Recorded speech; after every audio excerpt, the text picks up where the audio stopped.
Hey everyone, Meg here with IT Stamping, and today we're going to be making the cutest little congratulations card. So I'm using the Watercolor Shapes stamp set. I love this one because it's got that cool wash look to it. So I'm starting with Poppy Parade, then going in with Mango Melody, and then I'm going to go in with some Granny Apple Green. So this particular stamp set has two circles, one that's big and then one that's small. So we did the 3 colors in the big, and then we're going to finish up with 4 colors in the small. So I've got Coastal Cabana, Daffodil Delight, some Gorgeous Grape, and I'm going to finish it off with Flirty Flamingo. And you saw how quick this comes together. The only thing I didn't show was cleaning my stamp in between, changing my ink pad colors.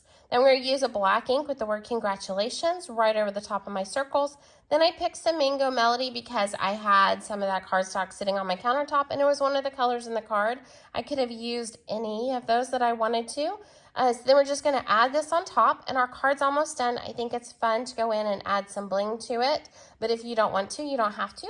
I'm going to use all different sizes of my rhinestones and get those stuck on, and just like that, my friends, we have this amazing handmade card. Now be sure to check out the description of this video below to get a full list of the supplies and also to get the link to the full blog post. Make sure to like and follow IT Stamping for more ideas and inspiration. Have a great day!